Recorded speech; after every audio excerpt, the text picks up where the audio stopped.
What is up, guys? Then of the sides. In this video, I'm going to show you how to delete the image or video in Luma AI. So first, you need to head over to the Luma AI's website, and then you need to log in with your Luma AI account.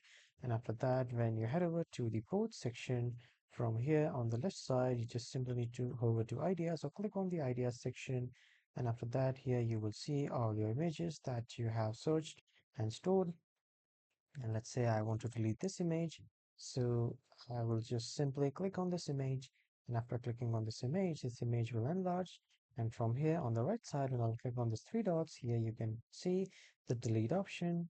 Click on this delete option, and then a pop-up window will appear confirming that you want to delete or not.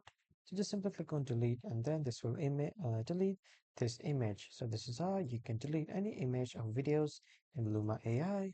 That was all for this video, everyone. Thank you for watching.